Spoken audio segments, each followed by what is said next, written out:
വിവേകാനന്ദ കേന്ദ്രത്തിലെ യോഗ ചെയ്യുന്നവരും സേവനം ചെയ്യുന്നവരും മറ്റുള്ള കാര്യങ്ങൾ അനുഷ്ഠിക്കുന്നവർക്കുമെല്ലാം ഒരു തിരിഞ്ഞു നോക്കാനും തന്നെ പാകപ്പെടുത്താനുമുള്ള ഒരു ദിവസമാണ് ഇന്ന്. അങ്ങനെയാണ് സങ്കല്പിച്ചിട്ട് ഏകനാഥജിയുടെ ജന്മദിനമായ ഈ നവംബർ 19 സാധനാ ദിവസം എന്നൊക്കെയുള്ള ഒരു ആഗ്രഹം. രണ്ടാമത് കുടുംബ ബന്ധങ്ങളിൽ കൂടി സന്തോഷവും സമാധാനവും സംതൃപ്തിയും കാണാനുള്ളതായിട്ട് ഒരു എഫർട്ട്. മൂന്നാമതായിട്ട് അറിവ് സമ്പാദിച്ച് മുന്നോട്ട് പോകണമെന്നുള്ളൊരു ത്വര. ഇത് മൂന്നുമാണ് നമ്മൾക്ക് എല്ലാവർക്കും ഉള്ളത്. അതിൻ്റെ അനുപാതം മാറിയിരിക്കും. ചിലർക്ക് കൂടുതൽ ഇവിടെയായിരിക്കും, കൂടുതൽ അവിടെയായിരിക്കും. അങ്ങേയറ്റത്തോളം ജീവിതത്തിൻ്റെ മുകളിലൊക്കെ നിൽക്കുന്നവർക്ക് അറിവിൽ കൂടിയും അവരൊക്കെ ഗവേഷണം നടത്തി വലിയ വലിയ സയൻറ്റിസ്റ്റായിട്ട് അങ്ങനെയൊക്കെ ഇരിക്കാനായിരിക്കും അവർക്കൊക്കെ ഇഷ്ടം. പക്ഷെ സാധാരണക്കാർക്ക് പണം സമ്പാദിക്കണം, സുഖമായിട്ടുള്ളൊരു ജീവിതം നയിക്കണം. അതിൽ തന്നെ നല്ല കുടുംബം വേണം, സന്തോഷമായിട്ടുള്ള കുടുംബം വേണം എന്നൊക്കെയുള്ള ആഗ്രഹത്തോടെയാണ് നമ്മൾ കുടുംബമൊക്കെ ഉണ്ടാക്കിക്കൊണ്ട് വരുന്നത്. പക്ഷെ പലപ്പോഴും അത് പലതരത്തിലുള്ള മനസ്സിൻ്റെ വിഷമങ്ങളിൽ കൊണ്ട് ചെന്നെത്തിക്കുന്നുള്ളത് നമുക്ക് അറിയാം. അതെല്ലാം അവിടെ നിൽക്കട്ടെ. ഏകനാഥജി വിവേകാനന്ദ കേന്ദ്ര ശിലാസ്മാരകത്തിൻ്റെ പണി ഏറ്റെടുത്തപ്പോൾ അദ്ദേഹത്തിൻ്റെ മുമ്പിൽ നിന്നിരുന്നത് വിവേകാനന്ദ സ്വാമിയുടെ തന്നെ ഒരു വലിയ ഒരു ആഹ്വാനമാണ്. 1793 ഷിക്കാഗോ പ്രസംഗത്തിന് മുമ്പായിട്ട് അഴസിംഗപ്പെരുമാൾ അദ്ദേഹത്തിൻ്റെ പ്രധാന ശിഷ്യനായിരുന്നു. മദ്രാസിൽ അദ്ദേഹത്തിന് എഴുതിയ എഴുത്തിലാണ് അദ്ദേഹം എഴുതിയിരുന്നത്. ആയിരക്കണക്കിനായിട്ടുള്ള സ്ത്രീ പുരുഷന്മാർ ദൈവവിശ്വാസത്തോടെ ആത്മസമർപ്പണത്തോടെ ത്യാഗവും സേവവും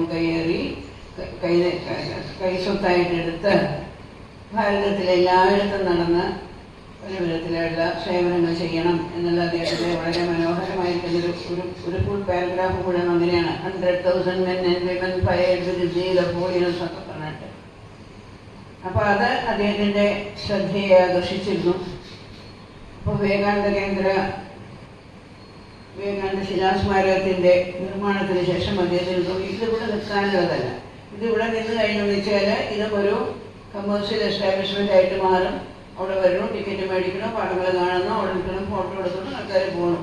അതിൽ കൂടുതലായിട്ടൊന്നും ഉണ്ടാകില്ല. പക്ഷെ ഇതിൽ നിന്നും പ്രചോദനം ഉൾക്കൊണ്ടിട്ടുള്ള ഒരു യുവ സമൂഹത്തെ എനിക്ക് സൃഷ്ടിച്ചെടുക്കണം എന്ന അദ്ദേഹത്തിൻ്റെതായ പ്രത്യേകമായിട്ടുള്ള ഒരു ചിന്തയിൽ നിന്ന് ഉറവെടുത്തതാണ് വിവേകാനന്ദ കേന്ദ്രം. ഇവിടെയുള്ള പലർക്കും അതിനെപ്പറ്റി പല പ്രാവശ്യം നമ്മൾ പറഞ്ഞിട്ടുള്ളതൊക്കെയാണ്. ഓരോ പ്രാവശ്യം അദ്ദേഹത്തിൻ്റെ അത് പറയുന്ന സമയത്ത് ഞാനിങ്ങനെ ആലോചിക്കും, ഇന്ന് അദ്ദേഹത്തിൻ്റെ ജീവിതത്തിൽ നിന്ന് ഏതൊരു ഭാഗമാണ് ഞാനിവിടെ ഉയർത്തി കാണിക്കേണ്ടത് എന്നിങ്ങനെ ഞാൻ ചിന്തിക്കും. അപ്പോൾ അടുത്ത കുറച്ച് ദിവസമായിട്ട് എൻ്റെ മനസ്സിൽ നിറഞ്ഞു നിൽക്കുന്നത് നമ്മുടെ പ്രാർത്ഥനയിലുള്ളൊരു പ്രത്യേക പദപ്രയോഗമാണ്, ധ്യേയ മാർഗാനുയാത്ര. നമുക്ക് ആർക്കും ധ്യേയമായിട്ടുള്ള ഒരു മാർഗാനുയാത്രയില്ല. ജനിച്ചു, സ്കൂളിൽ പോയി, പഠിച്ചു, ഡിഗ്രി വാങ്ങി, പണം സമ്പാദിച്ചു, ജീവിച്ചു പോയി. അല്ലാതെ മനസ്സിനെ കോൺസെൻട്രേറ്റ് ചെയ്ത് ഞാൻ ഈ വഴിയിൽ കൂടി തന്നെ പോകും എന്ന് ചിന്തിക്കുന്നതായിട്ട് വളരെ അപൂർവം വരെയുള്ളൂ. ഞാൻ ഈ മാർഗത്തിൽ കൂടി പോകും, അത് എന്ത് സംഭവിച്ചാലും ശരി, ഇതിനിൽ നിന്ന് എന്നെ ആർക്കും മാറ്റാൻ സാധിക്കുകയില്ല എന്നുള്ള ഒരു ചിന്താശക്തിയോടെ സമർപ്പണ ബോധത്തോടെ നമ്മളാരും പോകില്ല. എന്താണെന്ന് വെച്ചാൽ ഇപ്പം പലതരത്തിലുള്ള യാത്രകൾ കാണുന്നുണ്ട് അല്ലേ? കുട്ടികളെ കൊണ്ട് പോകുന്നു, വലിയവർ പോകണു, ചരിത്ര ഗവേഷണം, ഭൂമിശാസ്ത്ര, പലതരത്തിലുള്ള യാത്രകളുണ്ട്. പക്ഷെ നമ്മൾ ഇതിലെല്ലാം മറന്നു പോകുന്നത് നമ്മുടെ ജീവിതയാത്രയിൽ. പക്ഷെ ഭാരതത്തിലെ ഋഷിമാര് ഈ ജീവിതയാത്രയ്ക്കാണ് പാത്രത്തിലിരിക്കുന്നത് മുതൽക്ക് അവര് ആ ഭ്രൂണത്തിനെ എങ്ങനെയാണ് ഒരു സംസ്കരിച്ചെടുക്കേണ്ടത് എന്നതിൻ്റെ ഫലമായി അവസാനം ചുടലക്കാട്ട് വരയ്ക്കും ആ 16 ഷോഡശ സംസ്കാരങ്ങളുണ്ട്. അത് വാസ്തവം അതിന് നമ്മൾ ഗാഢമായിട്ട് പഠിക്കുകയാണെങ്കിൽ ഇത്രയും കൃത്യമായിട്ട് ഒരു മനുഷ്യൻ്റെ ചരിത്ര നിർമ്മാണത്തിന് ഉതകുന്നതായിട്ടുള്ള മറ്റൊരു പ്രൊസീജിയർ ഇല്ല. അപ്പം അങ്ങനെ അവർ വളരെ ശ്രദ്ധിച്ചെടുത്തിട്ടുള്ളതാണ്. വിവേകാനന്ദ സ്വാമി പറയും, the goal in life is to manifest the divinity which is already in man. നമ്മളിൽ ഓരോരുത്തരും ദിവ്യത്വം വിലീനമായിട്ടുണ്ട്. ആ വിലീനമായ ദിവ്യത്വത്തിനെ എങ്ങനെയാണ് നമ്മൾ വളർത്തിയെടുക്കേണ്ടത് ബഹിരാവിഷ്കരിക്കേണ്ടത് എന്നതായിരിക്കണം നമ്മുടെ ജീവിതത്തിൻ്റെ ഉദ്ദേശം എന്നാണ് അദ്ദേഹത്തിൻ്റെ ഇത്. അപ്പോൾ ആ ഭാഗത്തിനെ ഉൾക്കൊണ്ടുകൊണ്ട് ഏകനാഥ് ജീവിതം നിശ്ചയിച്ചു. ഒരുപാട് പേരെ വാസ്തവത്തിൽ പലരും ഞാൻ ഭാരതത്തിൽ മുഴുവൻ തപ്പി നോക്കുകയാണെങ്കിൽ തീർച്ചയായിട്ടും നൂറുകണക്കിന് യുവതി യുവാക്കന്മാർ അവരൊരു വഴി കിട്ടാൻ വേണ്ടി കാത്തിരിക്കുകയായിരിക്കും. നിങ്ങൾക്ക് കുടുംബം വേണ്ട, വിവാഹം വേണ്ട, ലൗകികമായിട്ടുള്ള ഇൻട്രസ്റ്റ് ഒന്നും വേണ്ട, നിങ്ങൾക്ക് നല്ല വഴിക്ക് ജീവിതം സമർപ്പിക്കണം എന്ന ആഗ്രഹമുള്ള ഒരുപാട് പേരെ എനിക്ക് കണ്ടെത്താനായിട്ട് കഴിയും. അപ്പോൾ അവരെ ഉപയോഗിച്ചിട്ട് ഞാനൊരു കേന്ദ്രം അദ്ദേഹത്തിൻ്റെ പേരിൽ തുടങ്ങും എന്നുള്ള ഒരു ഇത് അദ്ദേഹം നിശ്ചയമെടുത്തിട്ടാണ് വിവേകാനന്ദ കേന്ദ്രം സ്ഥാപിച്ചത്. അപ്പോൾ നിങ്ങൾ കേന്ദ്ര പ്രാർത്ഥനയുടെ കാര്യം തന്നെ പറയും, ധ്യേയമാർഗാനുയാത്ര. കേന്ദ്രത്തിൽ വരുന്നവരുടെ ഏറ്റവും പ്രധാനമായിട്ടുള്ള ആദ്യത്തെ ഉദ്ദേശം എന്താണ്? ഞങ്ങൾ ഇനി മുതൽക്ക് ഞങ്ങളുടെ മുമ്പിൽ we have set before us a goal, ഒരു ലക്ഷ്യം ഞങ്ങൾ മുമ്പിൽ വെച്ചിട്ടുണ്ട്. ആ ലക്ഷ്യത്തിലേക്കുള്ള പ്രയാണമായിരിക്കും ഞങ്ങളുടെ ജീവിതം എന്നുള്ള ഒരു കൃത്യനിഷ്ഠയോട് കൂടിയിട്ടാണ് ജീവിതം. അപ്പോൾ ആ ജീവിതത്തിനെ എങ്ങനെയാണ് നമ്മൾ ധ്യേയമാർഗാനുയാത്ര നിശ്ചയിച്ചു ഞാൻ, പക്ഷെ എനിക്ക് എങ്ങനെയാണ് എവിടേക്കാണ് പോകേണ്ടതെന്നൊന്നും അറിയില്ലല്ലോ എന്ന് വിചാരിക്കുമ്പോഴേക്കാണ് പിന്നത്തെ വരിയിൽ പറയുന്നത് ഏറ്റവും എളുപ്പമായിട്ട് നമുക്ക് എവിടുന്ന് തുടങ്ങാം? കർമ്മയോഗനിഷ്ഠ. നമ്മളെ ജീവിതത്തിൽ നമ്മൾ അധിക സമയം പലതരത്തിലുള്ള കർമ്മങ്ങൾ ചെയ്തുകൊണ്ടല്ലേ ഇരിക്കുന്നത്. വേണ്ടിയിട്ടും വേണ്ടാതെയുമുള്ള എത്രയോ കർമ്മങ്ങൾ അനുഷ്ഠിച്ചുകൊണ്ടിരിക്കുന്നു. ആ കർമ്മങ്ങളെയെല്ലാം കർമ്മയോഗമായിട്ട് മാറ്റുക, അതായിരിക്കണം ആദ്യത്തെ ചുവട്. കർമ്മത്തിനെ കർമ്മയോഗമായിട്ട് മാറ്റുക. അപ്പോൾ ഏറ്റവും വലിയ സ്റ്റിയറിംഗ് വീൽ ഈ ധ്യേയമാർഗാനുയാത്രയിൽ തുടങ്ങുന്ന സമയത്ത് നമ്മുടെ കയ്യിലുണ്ടാകുന്ന സ്റ്റിയറിംഗ് വീല് കർമ്മയോഗമായിരിക്കും. അതാണ് പ്രധാനം. ഏതൊരാൾക്കും വലിയ വലിയ അറിവും ഒന്നുമില്ല, പക്ഷേ എനിക്കെൻ്റെ കർമ്മത്തിനെ ഈശ്വരാർപ്പണമാക്കിയിട്ട് ചെയ്യാനായിട്ട് സാധിക്കും. അതാണ് ആദ്യത്തെ സ്റ്റിയറിംഗ് വീല്. ആ സ്റ്റിയറിംഗ് വീലിൽ പിന്നെ നമുക്ക് വണ്ടിയിലറിയാൻ പഴത്തൊക്കെ പല സ്വിച്ചുകളൊക്കെ ഉണ്ടല്ലേ, 3 വേറെ സ്വിച്ചുകൾ കൊണ്ട് വെച്ച് തന്നിട്ടുണ്ട്. ആ 3 സ്വിച്ചുകളാണ് ത്യാഗ, സേവ, ആത്മബോധ. ത്യാഗ, സേവ, ആത്മബോധ. ഈ 3 കാര്യങ്ങളാണ്. ഒന്ന്, എൻ്റെ കർമ്മത്തിനെ ഞാൻ ത്യാഗപൂർണമാക്കി തീർക്കും, എൻ്റെ ജീവിതത്തിനെ. രണ്ടാമത് അത് സേവനപൂർണമാക്കി തീർക്കും. മൂന്നാമത് ആത്മബോധൈക, അവിടെ ഞാൻ എന്നെ തന്നെ അറിയാനായിട്ട് ശ്രമിക്കും. എൻ്റെ ഉള്ളിൽ നിലകൊള്ളുന്നതായിട്ടുള്ള പരമാത്മാവിനെ പറ്റി ചിന്തിച്ച് അതിൽ നിന്ന് ശക്തി ആർജിച്ചുകൊണ്ടാണ് ഞാൻ എൻ്റെ യാത്ര തുടരുക. അപ്പോൾ അങ്ങനെയുള്ള ഡയറക്ഷൻസ് ഒക്കെ കൊടുത്തു കഴിഞ്ഞു. അത് കഴിഞ്ഞിട്ട് എല്ലായ്പ്പോഴും ഏതൊരു നല്ല കാര്യം തുടങ്ങുമ്പോഴും നമ്മൾ ഈശ്വരനോട് പ്രാർത്ഥിക്കണം. ദൈവം ജൈവാത്ര പഞ്ചമം എന്നാണ് ഭഗവാൻ ശ്രീകൃഷ്ണൻ അർജുനോട് കൂടി പറയുന്നത്. അതുകൊണ്ട് ജയ ജയ പരമാത്മൻ എന്ന് പറഞ്ഞുകൊണ്ടാണ് പ്രാർത്ഥന തുടങ്ങുന്നത് തന്നെ. അദ്ദേഹം എങ്ങനെയാണ് സെലക്ട് ചെയ്ത് അദ്ദേഹത്തിന് വളരെ പ്രിയപ്പെട്ട ഒരു ഫ്രണ്ടായിരുന്നു, വലിയ ഒരു സംസ്കൃത പണ്ഡിതൻ ഭാസ്കർ വർണ്ണാക്കർമാണ്. അപ്പോൾ അവർ 2 പേരും കൂടി ഇരുന്നിട്ട് ഓരോ പദങ്ങളെയും എടുത്തെടുത്ത് വെച്ചുണ്ടാക്കിയിട്ടതാണ് ആ കേന്ദ്ര പ്രാർത്ഥന എന്ന് പറയുന്നത്. ആ കേന്ദ്ര പ്രാർത്ഥനയിൽ കൂടിയാണ് അദ്ദേഹം ഈ വിവേകാനന്ദ കേന്ദ്രത്തിൻ്റെ എന്താ പറയണ്ടേ ഒരു മാഗ്ന കാർട്ട എന്ന് പറഞ്ഞാൽ പലരും ചോദിക്കുന്നത് മാഗ്ന കാർട്ടാണ്. ആർക്കറിയാം മാഗ്ന കാർട്ട എന്ന് പറഞ്ഞാൽ? ആർക്കും അറിയാൻ തോന്നുന്നില്ല. ബ്രിട്ടനിലെ ആദ്യമായിട്ട് ഡെമോക്രാറ്റിക് ഒരു സിസ്റ്റം തുടങ്ങിയ സമയത്ത് അവരൊരു ഡെമോക്രസി എങ്ങനെയായിരിക്കും എന്നുള്ളതിൻ്റെ എല്ലാ നമ്മുടെ കോൺസ്റ്റിറ്റ്യൂഷനൊക്കെ എഴുതിയ മാതിരി ഒരു വലിയ ഒരു നിയമാവലി ഉണ്ടാക്കി.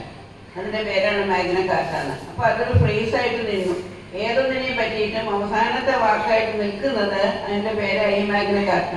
അപ്പോൾ ചരിത്ര നിർമ്മാണത്തിന്, മാനവ നിർമ്മാണത്തിനുള്ള ഒരു മാഗ്ന കാർട്ടയായിട്ട് നമുക്ക് ഈ കേന്ദ്ര പ്രാർത്ഥനയെ ഉപയോഗിക്കാം. പിന്നെ അതിൽ അവസാനം ഇതൊന്നും നിങ്ങൾക്ക് പ്രാക്ടീസ് ചെയ്യാൻ സാധിക്കില്ലേ? ഏറ്റവും എളുപ്പമായിട്ട് നമുക്ക് പ്രാക്ടീസ് ചെയ്യാവുന്നത് എന്താ? ഒടുക്കത്തെ വലിയൊരു എഴുതിയാണ് ജീവനേ അവതാദാനം സ്യാദാനം. വേറെ ഒന്നും വേണ്ട.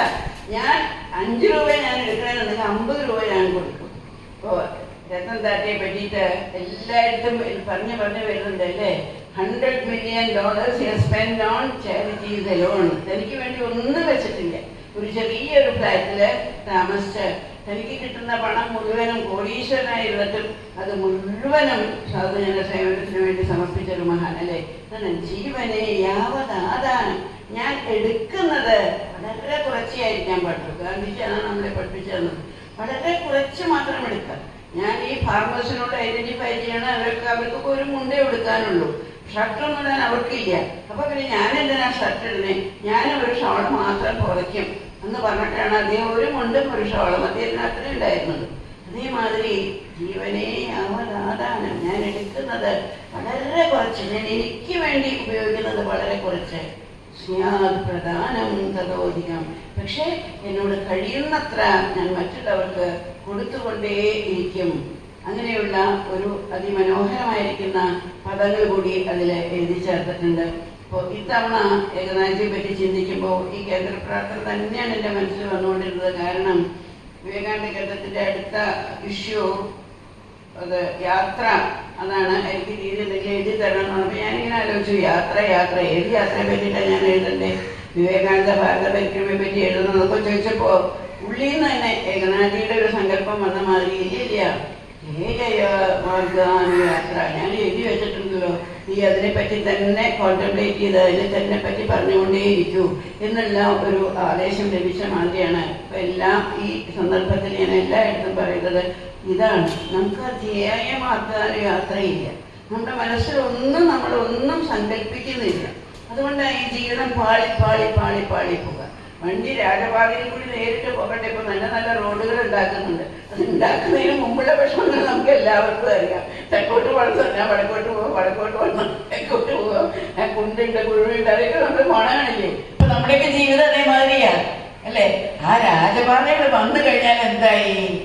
ഇന്നലെ എവിടെ കാണുകയായിരുന്നു, മീററ്റിൽ നിന്ന് ഗാസിയാബാദിലേക്ക് 96 കിലോമീറ്റർ പറഞ്ഞിട്ട് പോകാം, 1 മണിക്കൂറുണ്ടെന്നാണ് പറയണേ. അത്ര എളുപ്പം.